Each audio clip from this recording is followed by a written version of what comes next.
तो आज आज थोड़ा सा पहले मैं बैकवर्ड डिफरेंस टेबल और उसके बाद में कुछ बहुत इंपॉर्टेंट क्वेश्चन आज कराने वाला हूँ कैलकुलस ऑफ फाइनाइट डिफरेंस पर, जो आपको काफी हेल्प करेंगे। बैकवर्ड डिफरेंस टेबल, एक क्वेश्चन इस बार ये भी आएगा, calculate the function whose first difference is. ठीक है, वो बता रहा हूं अभी, पर पहले मैं आपको बता रहा हूं बैकवर्ड डिफरेंस टेबल कैसे बनाते हैं और कैसे उसको हम सॉल्व करते हैं बैकवर्ड डिफरेंस टेबल को। ठीक है ना।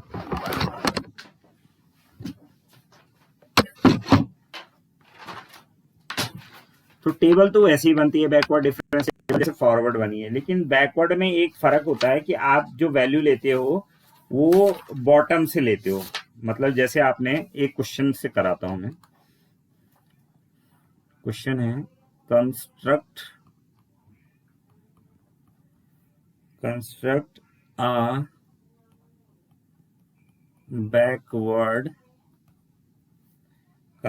a backward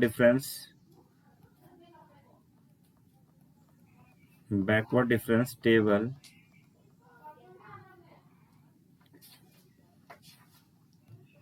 for y is equal to log x. For y is equal to log x, given that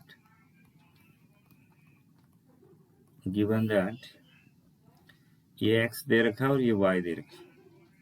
तो x 10 पर 1 वैल्यू दे रखी है, 20 पे दे रखी है 1.3010, x 30 पे दे रखी है 1.4771, फिर 40 पे दे रखी है 1.6021, 50 पे दे रखी है 1.6990। ठीक है, ये दे रखा है।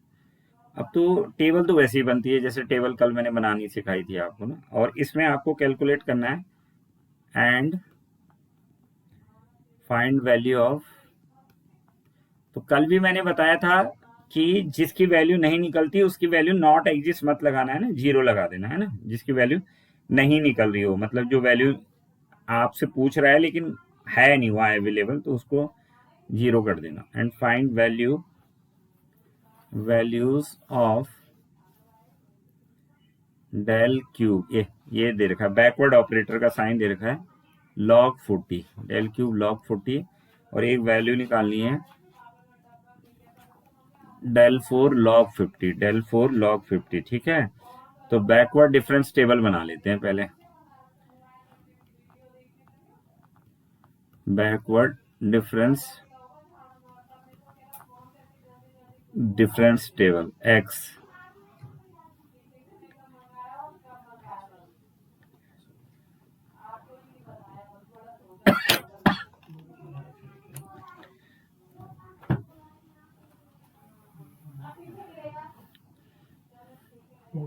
ये del y del square y del cube y del 4y, तो ये हो जाएगा 10 20 30 40 50, ये 1.3010 1.4771 1.6021 1.6990, ये ठीक है। तो डिफरेंस तो वैसे ही करना है आपको, मतलब जैसे करते ही हैं कि सेकंड टर्म से इसको माइनस कर दो आप। ठीक है ना, तो 1.3010 से 1 माइनस करोगे तो ये आ जाएगा आपके पास कितना, 0.3010 क्रॉस चेक कर लेना। 1.4771 से 1.3010 को माइनस करोगे तो ये आएगा आपका, इनके बीच में लिखते हैं, जिनका डिफरेंस होता है उनके बीच में लिखते हैं उस वैल्यू को, ये भी ध्यान रखना है। जैसे इसका और इसका डिफरेंस है तो इनके ठीक बीच में आएगी ये वैल्यू, यहाँ पर लिखनी थी वैसे मैंने। ठीक है, अब इनके ठीक बीच में लिखूंगा मैं, तो ये आ जाएगा 0.1761, फिर ये आएगा आपका 0.1250, फिर ये आएगा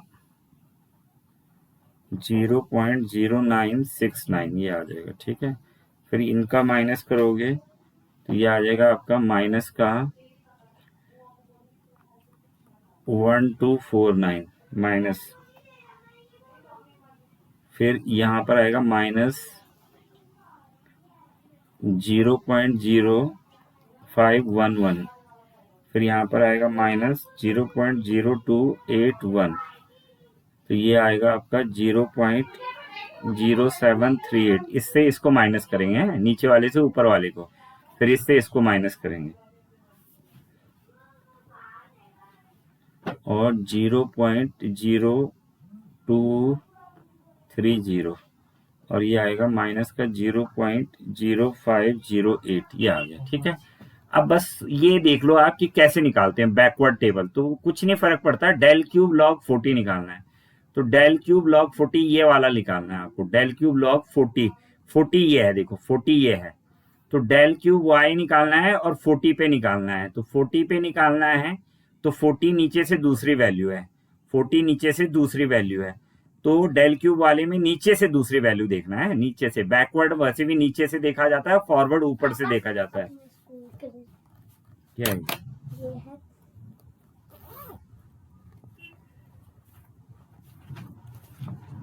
कहां से लाया?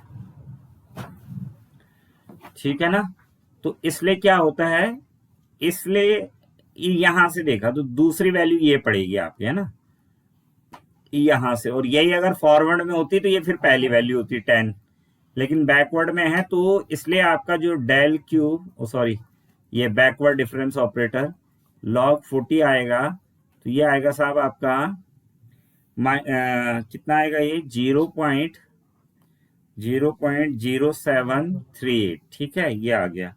फिर आपके पास डेल 4 लॉग 50, डेल 4 लॉग 50, तो डेल 4 लॉग 50 जो हो जाएगा ये है डेल 4 लॉग 50। तो 50 देखो आप यहाँ नीचे से पहले नंबर की वैल्यू है, तो डेल 4 में पहली वाली जो वैल्यू है ये पहली वैल्यू है आपकी, तो ये आ जाएगी आपके पास माइनस का 0.0508, ये आ जाएगा आपका आंसर। ठीक है, तो ये कल मैं रह गया था बैकवर्ड। वैसे फॉरवर्ड और बैकवर्ड में कोई ज्यादा फर्क होता नहीं, लेकिन मुझे पता नहीं ऐसा क्यों लग रहा है कि तुम्हारे पास एक क्वेश्चन ऐसा भी दे सकते हो ना सांख्यिकी अधिकारी में, कि सीधा टेबल बनाओ और वैल्यू निकाल दो, एक क्वेश्चन, क्योंकि इतना वो जो रहता है उसमें वो हो जाता है कि सर हाँ जी सर इसमें लॉग करो नहीं वो कुछ मतलब लॉग आ रहा तो नहीं, उसमें वो कुछ वैल्यू निकाल रखी है आपने, लॉग की वैल्यू, लॉग 10 की वैल्यू 1 होती है, लॉग 20 की वैल्यू ये होती है, वो निकाल रखी है वैल्यू जो ठीक लॉग की, वो निकली हुई वैल्यू है पहले से, वो लॉग की फॉर्म में ही लॉग निकली हुई है। जी वो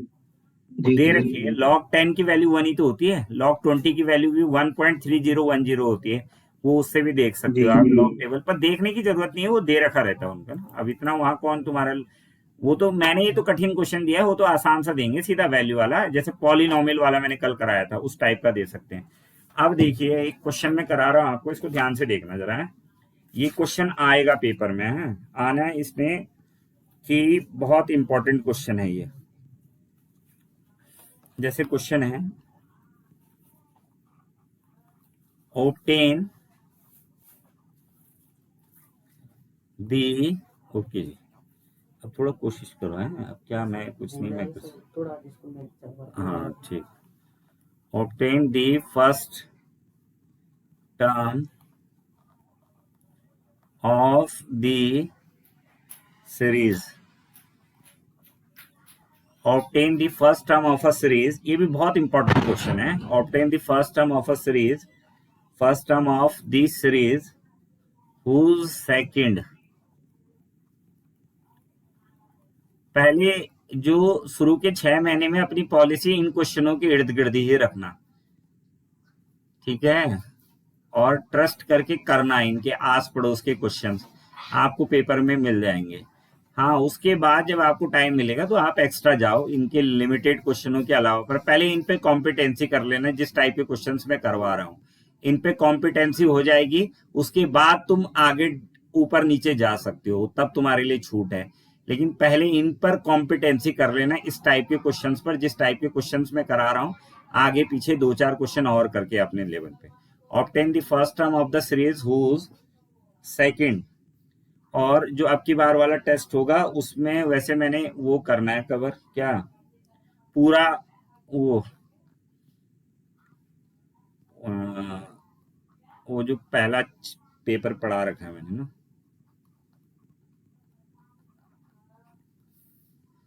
so obtain the first term of the series whose second and subsequent terms are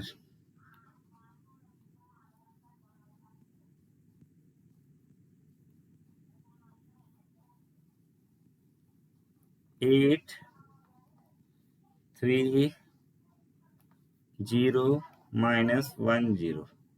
ठीक है, वो फर्स्ट टर्म निकालनी है सीरीज की जिसकी सेकंड टर्म दे रखी है और आगे की टर्म्स दे रखी है।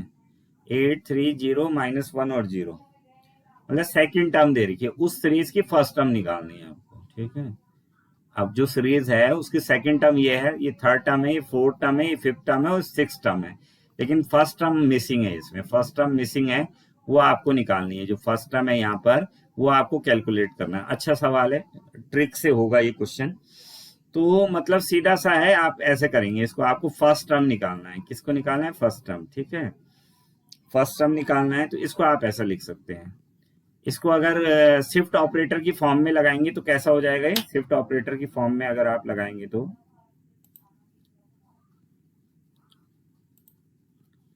शिफ्ट ऑपरेटर की फॉर्म में कोई बता सकता है कैसे लिख सकते हैं इसको? F1 को शिफ्ट ऑपरेटर की फॉर्म में इसको लिख सकते हैं e की पावर -1 और F2।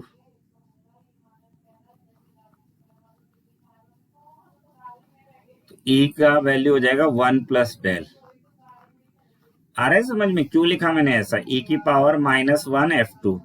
तो इसको अगर सॉल्व करोगे तो फिर लगाओगे इस पे, तो F2 माइनस 1, तो F2 माइनस 1 कितना हो जाएगा? ये F1 हो जाएगा। कितना हो जाएगा? ये F1 हो जाएगा। e की पावर -1 F2, तो F2 माइनस 1, तो ये F1 हो जाएगा। क्या हो जाएगा? ये F1 हो जाएगा। तो e हो जाएगा 1 प्लस डेल, और ये हो जाएगा आपका F2। तो ये हो जाएगा 1 प्लस डेल F2 हो जाएगा। तो इसको जो है इसकी पावर -1, तो अब इसकी फॉर्मूला लगा लो। तो आपको पता होगा 1 प्लस एक्स की पावर -n का फॉर्मूला होता है। क्या होता है? 1 minus n x plus -n minus 1 upon factorial 2, और ये हो जाएगा एक्स स्क्वायर। ठीक है, फिर होता है -n minus 1 n minus 2 upon factorial 3, और ये हो जाएगा एक्स क्यूब। ऐसा चलता रहेगा। ठीक है, तो वही लगा देंगे, तो ये हो जाएगा 1 माइनस ये हो जाएगा आपका nx, तो n की जगह -1 है, तो ये आएगा 1 माइनस डेल, फिर n माइनस 1, फिर n माइनस 1 अपॉन फैक्टोरियल 2, और ये हो जाएगा एक्स स्क्वायर। ये हो जाएगा एक्स स्क्वायर, फिर ये हो जाएगा आपका, फिर हो जाएगा ये n minus 1 n minus 2 upon factorial 3, और ये हो जाएगा डेल क्यूब। तो अब इसको सॉल्व करेंगे हम, और इसके बाहर पे F2 चल ही रहा है, इसके बाहर पर जो है आपका F2 चल रहा है। किसके? अच्छा, अब इसमें एक चीज और करनी थी,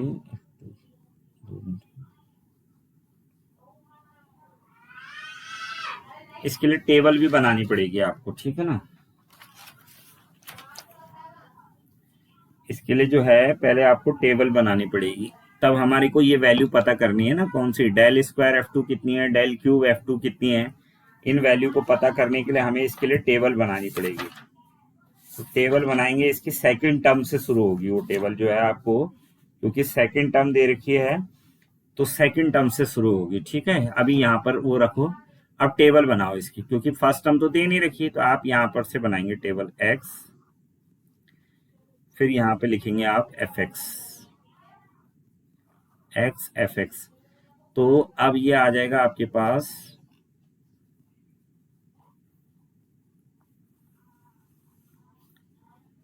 फिर ये आएगा डेल एफ एक्स,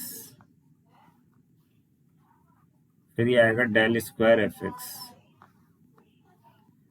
फिर ये आएगा डेल क्यूब एफ एक्स। ठीक है, तो एक्स दे रखा है आपको 2, फिर ये दे रखा है 3, फिर ये दे रखा है 4,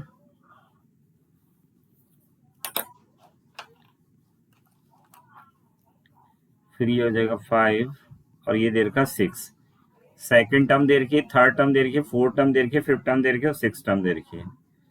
ठीक है ना, तो सेकंड टर्म की वैल्यू दे रखी है उसने, क्वेश्चन वाले ने दे रखी है, सेकंड टर्म की वैल्यू 8 दे रखी है, थर्ड टर्म की वैल्यू 3 दे रखी है, फोर्थ टर्म की वैल्यू 0 दे रखी है, फिफ्थ टर्म की वैल्यू -1 दे रखी है, और सिक्स टर्म की वैल्यू 0 दे रखी है। ठीक है, ये वैल्यू दे रखी है, ये ऊपर गिवन है आपको, देखो ये 8, 3, 0, -1 और 2, ये पहली, ये सेकंड टर्म है 8, ये थर्ड टर्म है 3, फोर्थ टर्म है 0, फिफ्थ टर्म है -1 और सिक्स टर्म है 0। ठीक है, सिक्स टर्म है 0।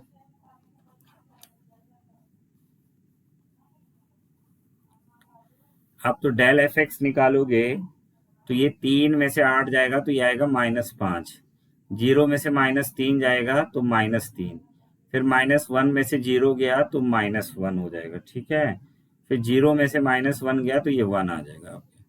फिर डेल स्क्वायर एफ एक्स जो आएगा, डेल स्क्वायर तो -3 और माइनस माइनस +5, तो ये आएगा आपका 2, फिर -1 और माइनस माइनस +3, तो ये आएगा आपका 2, फिर 1 - 1 तो ये आएगा 2। ठीक है, और डेल क्यूब एफ एक्स आएगा 2 - 2 0 और 2 - 2 0, ये आ गया आपके पास। ठीक है, तो ये वैल्यू हमने निकाल दी है, टेबल बनानी पड़ेगी ना, क्यों, क्योंकि टेबल का यूज करना है हमको वहां पर, क्योंकि हमें इनकी वैल्यू चाहिए, एफ एक्स की, डेल एफ एक्स की, डेल स्क्वायर एफ एक्स की और डेल क्यूब एफ एक्स की, इनकी वैल्यू चाहिए।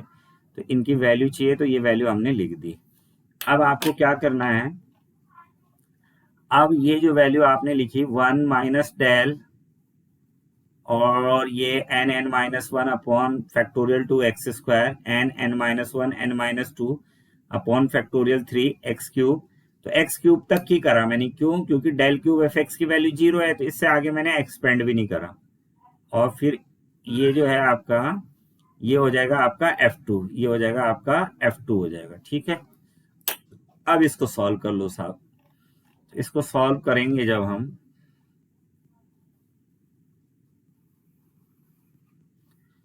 तो ये आ गया हमारे पास, ये आ रहा है हमारे पास f1 इज इक्वल टू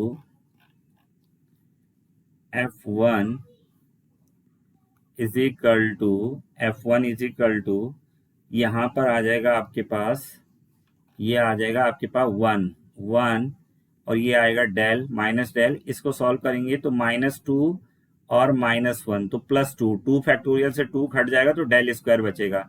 यहाँ पर -1 और -1 और -1 -2 और -1 और -2 -3, तो 3 फैक्टोरियल की वैल्यू खोलोगे तो 3 2 1, तो ये वैल्यू ऊपर वाली कट जाएंगी। ठीक है ना, तो बचेगा डेल क्यूब।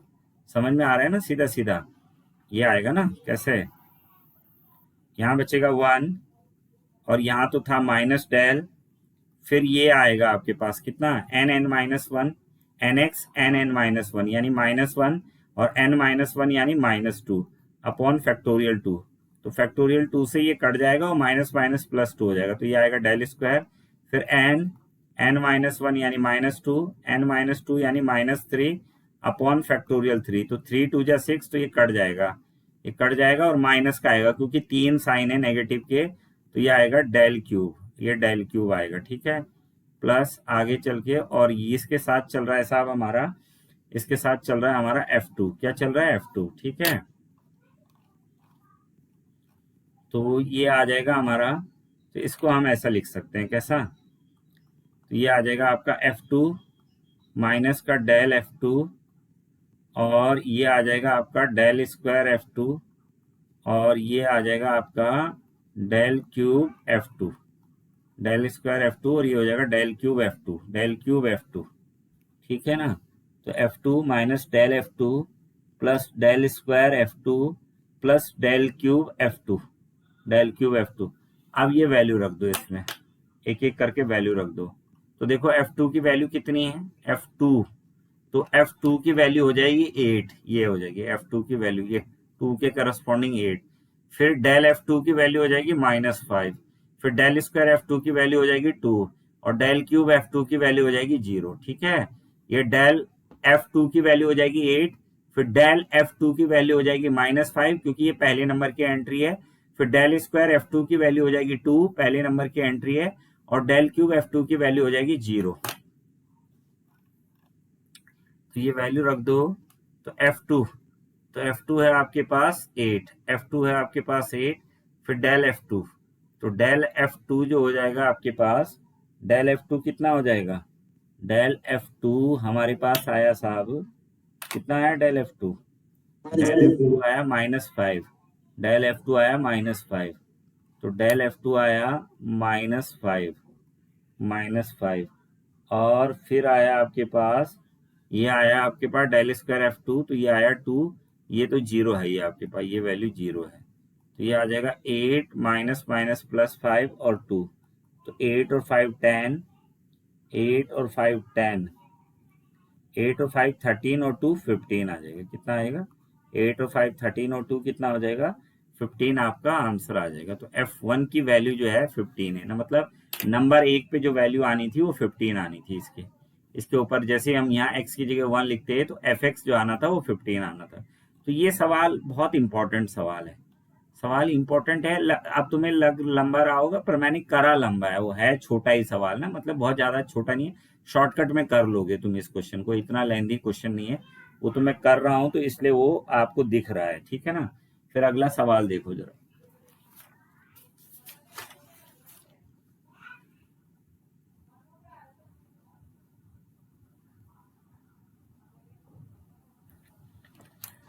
क्वेश्चन है अब नेक्स्ट है हमारे पास,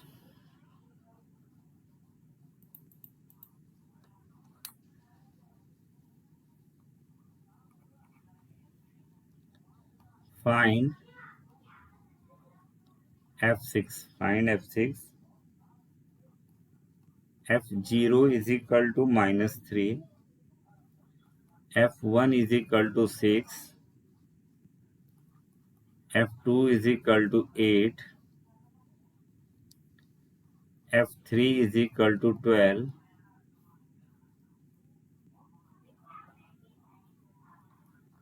third difference being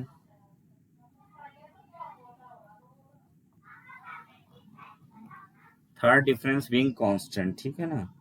तो वैसे तो इसमें भी आप टेबल बना सकते हो, इसमें भी आप टेबल बना सकते हो, पर इसमें टेबल बनाने की जरूरत है नहीं क्योंकि वैल्यू दे रखी है हमको कि F0 की -3, F1 की 6 है, F2 की 8 है, F3 की 12 है, ठीक है। तो इसकी भी निकालोगे तो F0 ये x है और ये fx है, ठीक है। फिर यहाँ पर आएगा डेल fx, यहाँ पर आएगा डेल fx, और ये आएगा आपका डेल स्क्वायर fx, ये आएगा डेल स्क्वायर fx, और ये आएगा आपका del cube fx, del cube fx। तो देखो 0 0 1, फिर दे रखा 1, फिर दे रखा 2, फिर दे रखा 3, फिर दे रखा 3। तो 0 पर वैल्यू है -3, 1 पर है 6, 2 पर है 8, और 3 पर है 12, 3 पर है 12। तो डेल fx हो जाएगा, डेल fx 6 -3, 6 -3, तो ये आ जाएगा 6 -3, ये 9 हो जाएगा। फिर 8 -6 2 हो जाएगा, 12 -8 4 हो जाएगा। फिर ये 2 माइनस 9 माइनस 7 हो जाएगा, और 4 माइनस 2 2, और ये आएगा 2 माइनस 7, तो ये 9 हो जाएगा। ठीक है, अगली टर्म 0 आनी है। ठीक, तो तीसरे पे कांस्टेंट हो गया, तीसरे पे कांस्टेंट हो गया, डिफरेंस जो है तीसरे पे कांस्टेंट हो गया। ठीक है, थर्ड डिफरेंस बीइंग कांस्टेंट दे भी रखा उसने कि तीसरा डिफरेंस जो है आपका कांस्टेंट हो जाएगा। अब आपको निकालनी है, you have to find, you want to find f6। आप किसकी वैल्यू निकालना चाहते हो? f6 की वैल्यू निकालना चाहते हो। तो अगर आप f6 की वैल्यू निकालना चाहते हो, अगर आप f6 की वैल्यू निकालना चाहते हो, तो ये कितना हो जाएगा f6 की? f0 प्लस 6, f0 प्लस 6, तो ये आ जाएगा e की पावर 6, e की पावर 6, और ये हो जाएगा f0, e की पावर 6 f0 हो जाएगा। ठीक है, तो e कितना हो जाएगा? e है हमारे पास, देखो 6 को लिख दिया मैंने 0 प्लस 6, तो e की पावर 6 और f0 हो जाएगा। पता है तुम्हें कि e n f x होता है f(x) प्लस nh। तो अगर e6 f0 है, तो इसका मतलब है f0 प्लस 6, तो ये आ जाएगा f6।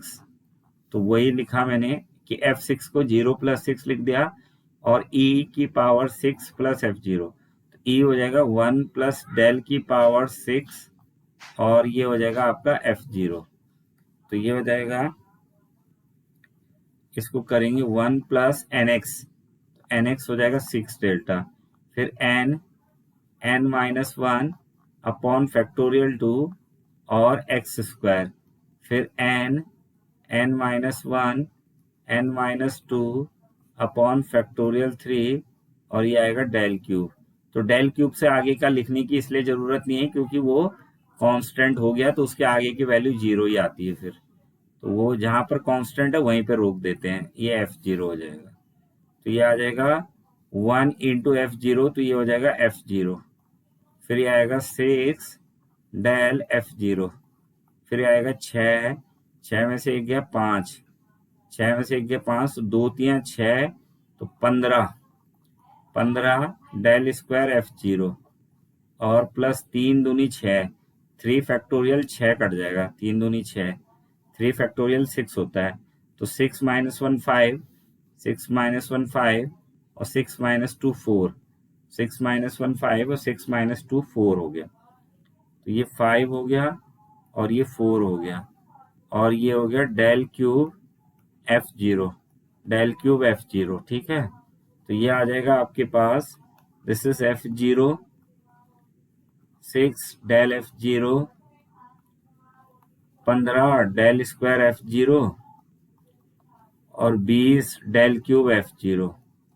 अब ये वैल्यू रख दो आप उठा के, जिन जिनकी इनकी वैल्यू जो है आपके पास।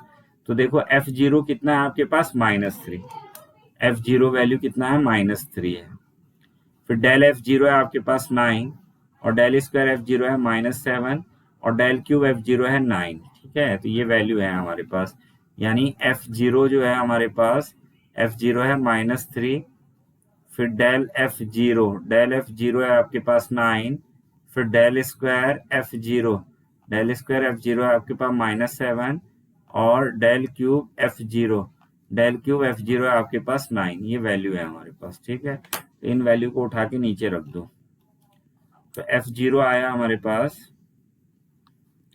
f0 आया -3। ठीक है, 6 डेल f0 कितना आ गया आपके पास? 9 आ गया, प्लस 15 डेल f0 कितना है? -7, और 20 डेल क्यूब f0 कितना है? डेल क्यूब f0 कितना है? 9 है। ये वैल्यू हमने यहाँ पे लिख दी है सारी की सारी, 9 -7 9 और -3, तो -3, फिर 9, फिर -7, और फिर 9। ठीक है, तो ये वैल्यू रख दी। क्लियर है ना यहाँ तक? कोई ठीक है, एक पैटर्न के 2 3 3 क्वेश्चन करा रहा हूं ताकि आपकी क्लियर हो जाए पिक्चर, कैसे भी क्वेश्चन आता है सीबीएनएसटी में। और मैंने बता दिया सबसे ज्यादा इसी चैप्टर से आते हैं क्वेश्चन, ये कैलकुलस ऑफ फाइनाइट डिफरेंस वाला जो है, इंटरपोलेशन का ये पहला चैप्टर है, इंटरपोलेशन विद इक्वल इंटरवल का, तो उसका पहला चैप्टर है ये। तो मतलब आपको समझ में आ रहा होगा कि क्या क्या मैं कर रहा हूं और कैसे कर रहा हूं। ठीक है, अगर कहीं पर दिक्कत होती है तो बोल दिया करो, बोलना बहुत जरूरी होता है, तब मेरे को समझ रहेगा कि भाई आपको आ रहा है कि नहीं आ रहा है।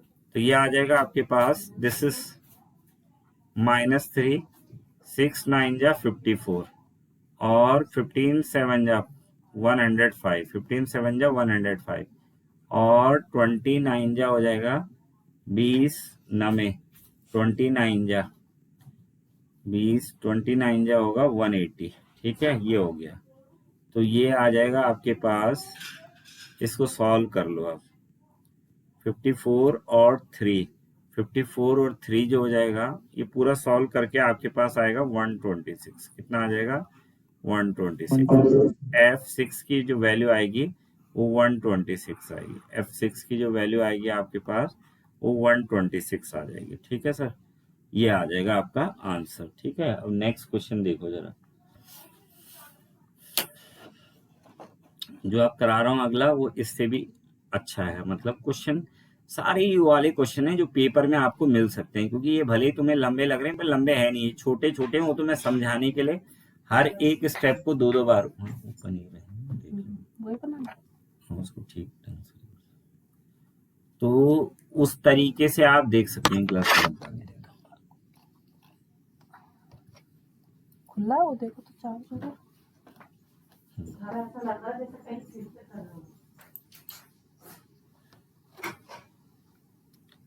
अब एक क्वेश्चन है, पापा जी, हाँ जी, रूट की स्पेलिंग क्या होती है? किसकी? रूट डबल ओ टी, है हाँ double O T, FR R R double O T, fruit अच्छा FRIUIT, याद के दिखाओ। obtain the function whose first difference no obtain the function whose first difference is, तो ये आ जाएगा डेल एफ एक्स, हाँ वही थे, 9x² प्लस 11x प्लस 5, तो ये हो जाएगा del f x is equal to 9x² plus 11x plus 5, ये दे रखा है।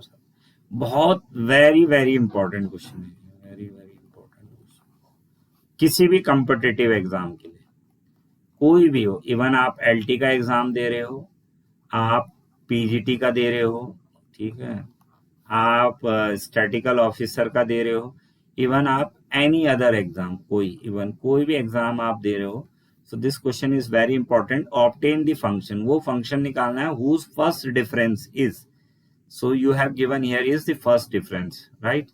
तो पहला डिफरेंस आपको दिया है और वो फंक्शन आपको निकालना है, तो इस पे दे रखा है आपको, तो इसको थोड़ा सा आपको इससे पहले फैक्टोरियल नोटेशन लिखना आना चाहिए। फैक्टोरियल नोटेशन तो कैसे लिखते हैं मैं बता देता हूं आपको, फैक्टोरियल नोटेशन भी लिखना आना चाहिए। तो कैसे लिखते हैं मैं सिखा रहा हूं आपको। तो जैसे ये है 9x² प्लस 11x प्लस 5, तो इसको ऐसे लिखते हैं, ए ये इसका x² प्लस बी, ये हो जाएगा x की पावर 1 प्लस सी, ये आ जाएगा कांस्टेंट। ठीक है, तो इस ये जो x मैंने ऐसा लिखा है, तो इसकी वैल्यू फैक्टोरियल ये फैक्टोरियल 2 है, तो इसकी वैल्यू होती है x और x माइनस 1। ठीक है, और अगर मान लो x3 है तो इसकी वैल्यू होती है x माइनस 1 और x माइनस 2। अगर x4 है तो इसकी वैल्यू होती है x माइनस 1, x माइनस 2 और x माइनस 3, ऐसे चलता है ये वैल्यू। ठीक है ना, ऐसे करके आपका वैल्यू चलता रहता है। तो इसको हम लिखेंगे 9x² plus 11x plus 5 is equal to a, ये हो जाएगा x माइनस 1, फिर ये हो जाएगा b, और x1 को ऐसे ही लिखते हैं, x1 को x ही लिखते हैं, तो x1 को लिखेंगे x प्लस सी, क्लियर हो गया? ये फैक्टोरियल नोटेशन में लिख रहा हूं। तो क्यों लिखते हैं फैक्टोरियल नोटेशन में? क्योंकि डिफरेंस कैलकुलस अप्लाई करने के लिए आपको इसको फैक्टोरियल नोटेशन में लिखना पड़ता है, जो डिफरेंस कैलकुलस। अगर ये नॉर्मल डिफरेंशिएशन होता तो आपको कुछ नहीं करना पड़ता। मान लो अगर जैसे ये होता ना, d by d x of f x is equal to 9x² plus 11x plus 5, तो तब तो आप क्या करते? सीधा ये 1 में जाके इंटीग्रेशन हो जाता है, इंटीग्रेशन कर देते दोनों तरफ, तो यहाँ से dx खत्म हो जाता है, ये आंसर आ जाता। लेकिन जब कैलकुलस ऑफ फाइनाइट डिफरेंस लगाते हैं तो ये first you have to write this polynomial into factorial notation. First you have to write this polynomial into a factorial notation में आपको लिखना पड़ेगा। तो फैक्टोरियल नोटेशन में आप लिखेंगे तो ये हो जाएगा आपके पास a, ये हो जाएगा x, b, x और c। इस x की वैल्यू होती है x² की, x माइनस 1, x1 तो x ही रहता है और c c है। So this can be written as, इसको आप ऐसा लिख सकते हो, x² minus x plus bx plus c।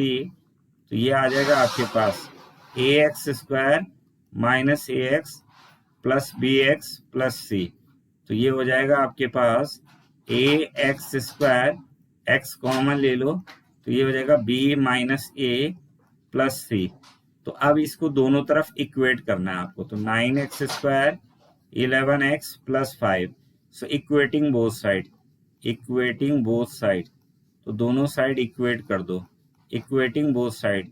So you will have a is equal to 9, क्योंकि because of the coefficient of x² is 9 and here you have a coefficient of x² is a and here you have a coefficient of x² is 9, so therefore a is equal to 9.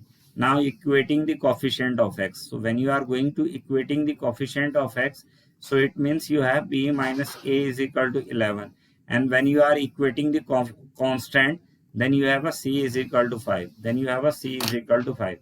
So when you have a is equal to 9, when you have a is equal to 9, अगर आपके पास a is equal to 9 है, so you can calculate the value of b, you can calculate the value of b. So a is equal to 9 you have, तो ये आ जाएगा आपके पास b minus 9 is equal to 11, so b is equal to 20, so b is equal to 20 you have, c is equal to 5 you have, और a is equal to 9 you have, right? ये हो गया।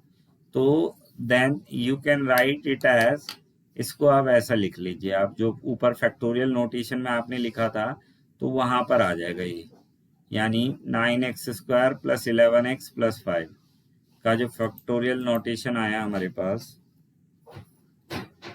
यानी हमारे पास दे रखा है डेल एफ एक्स, या भी रहने दो, 9x² प्लस 11x प्लस 5 का जो नोटेशन आ गया, a ये था हमारे पास x², b ये था हमारे पास x1 प्लस c। तो a है हमारे पास, a है 9, तो ये हो जाएगा x², और b है हमारे पास, b है 20, x1 और c है 5, ये हो जाएगा।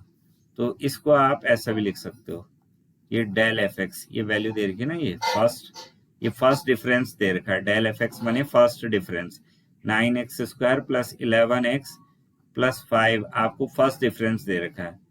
क्लियर हो गया? तो ये जो एफ एक्स हो जाएगा आपके पास, अब इसको इधर ले जाओगे आप, ठीक है?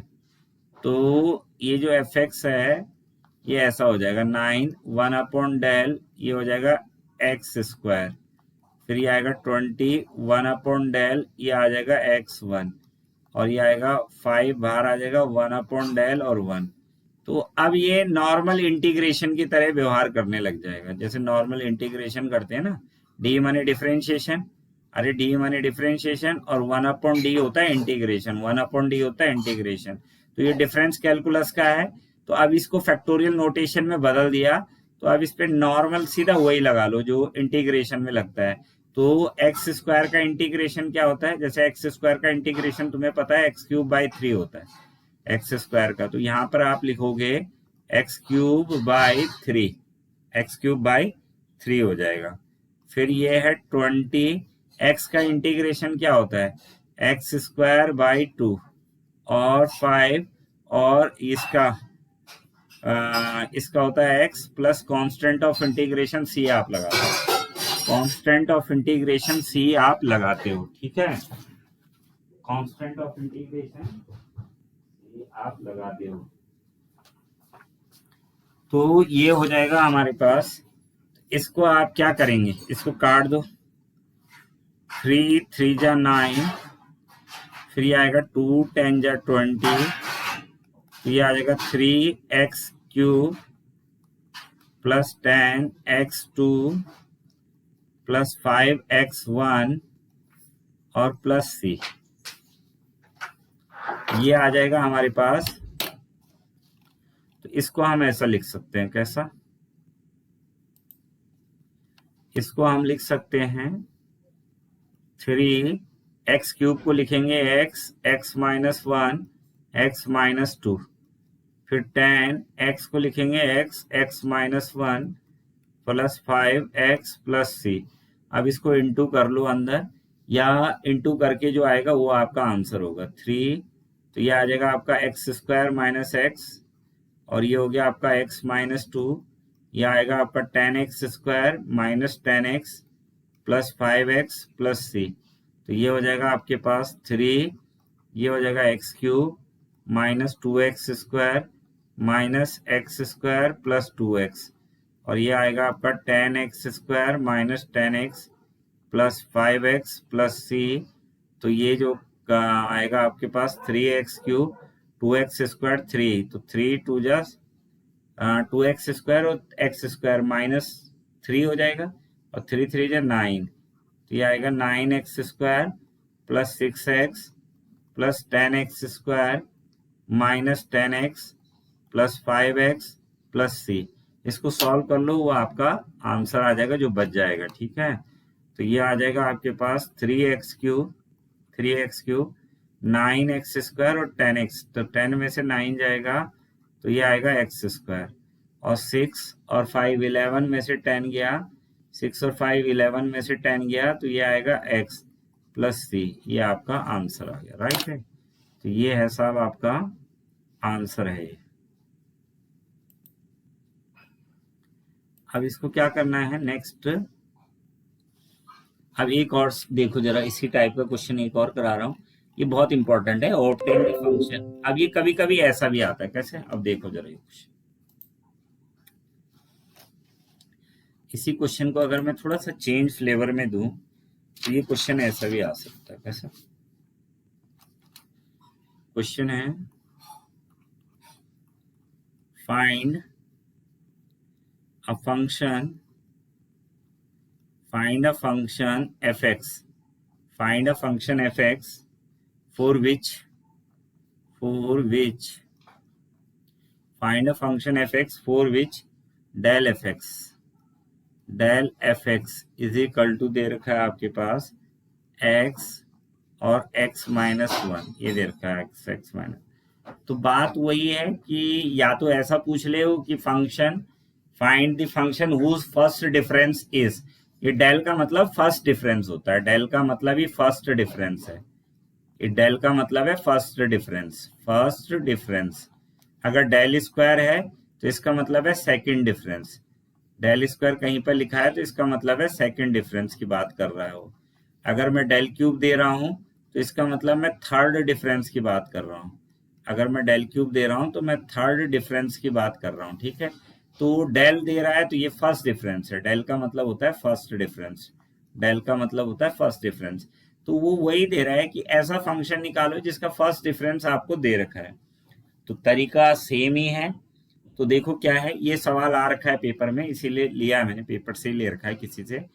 एलटी उत्तर प्रदेश का अगर कहीं से तुमको सैंपल पेपर मिलता है, वैसे जो यूथ कंपटीशन में अधिकतर क्वेश्चन सॉल्व कर रखे उन्होंने वो वही वाले हैं। जो यूथ कंपटीशन है वो पूरा यूपी के जो टीजीटी और पीजीटी के अधिकतर क्वेश्चन है उन्हीं का सॉल्यूशन है, वो अधिकतर जो है उसमें दे रखा है यूथ कंपटीशन में। तो उनका सिलेबस भी थोड़ा बहुत अलग होता है ना, थोड़ा काफी अलग है, कुछ चीजें बहुत अलग है, कुछ हम पढ़ते हैं वो वहां नहीं पढ़ते, पर यह है कि फिर भी क्वेश्चंस का आइडिया के लिए वो बुक मेरे को भी ठीक लगी है, ठीक है। तो अब आपको क्या करना है, find a function f x for which del f x is equal to x x minus one. ठीक है, तो यानी ये फर्स्ट डिफरेंस दे रखा है, मतलब इसको ऐसा भी बोल सकते हो आप कि find a function whose first difference is this, find a function whose first difference is this. So ये हो गया साहब आपके पास del f x, del f x हो गया एक्स एक्स माइनस वन। ठीक है, ये हो गया डेल एफ एक्स हो गया x x minus one. So you can write it as, इसको आप लिख सकते हो, ये हो जाएगा x square minus x, x square minus x. तो मैंने कहा सबसे पहले ये फर्स्ट मान लो इसको, तो पहले हमें क्या करना है कि इस इक्वेशन को फैक्टोरियल नोटेशन में लिखना है, तब आप उस पे नॉर्मल डिफरेंस कैलकुलस पे वो जो इंटीग्रेशन वाला फॉर्मूला है वो लगा सकते हो। लेकिन पहले first you have to convert this into a factorial notation. So factorial notation में कैसे कन्वर्ट करते हैं, for example you have x square minus x, तो ये आ गया a and this is x square, फिर आएगा plus b and this is x one. ठीक है, कांस्टेंट है नहीं तो कांस्टेंट लगाने की जरूरत नहीं, यहाँ होना चाहिए कांस्टेंट, तब यहाँ सी लगाते हैं। अब यहाँ कांस्टेंट है नहीं तो यहाँ सी लगाने की जरूरत नहीं है, जितने टर्म्स हैं उसी के हिसाब से लिखना है। ए एक्स स्क्वायर वाली टर्म्स है और एक्स वाली टर्म्स है, तो हमने एक्स स्क्वायर और एक्स वाली टर्म्स के हिसाब से लिख दिया। ठीक है ना, तो एक्स स्क्वायर और एक्स वाली टर्म्स के हिसाब से हमने इसको लिख दिया। अब आपको करना क्या है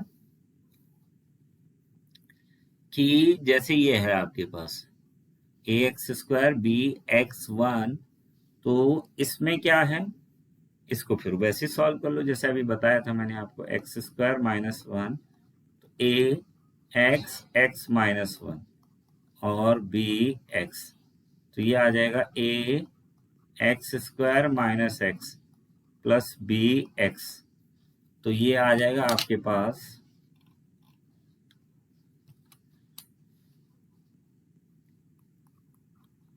ए x square minus a x plus b x, ये हो जाएगा। तो इसको हमारे पास चल रहा है एक्स स्क्वायर माइनस एक्स, तो इसकी कंपेयर ए एक्स स्क्वायर को अलग कर लिया, एक्स ले लिया, तो एक्स हो जाएगा बी माइनस ए, ये आ जाएगा। तो ये आ गया x square minus x, equating both side, अब दोनों तरफ इक्वेट कर लो।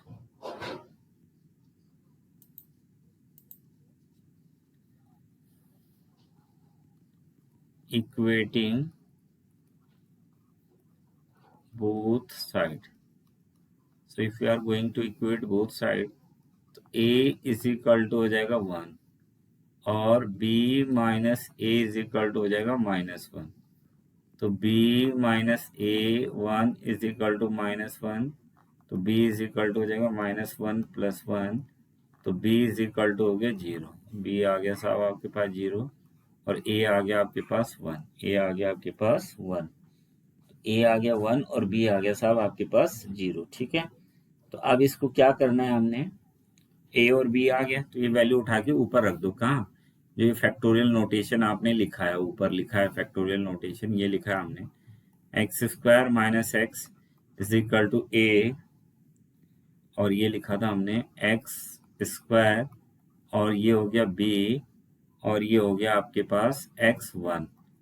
तो a तो है हमारे पास वन इंटू एक्स स्क्वायर और b तो जीरो आ जाएगा, तो इसके साथ कुछ भी हो कोई फर्क हमें पड़ता नहीं है जीरो के साथ, तो ये आ जाएगा हमारे पास,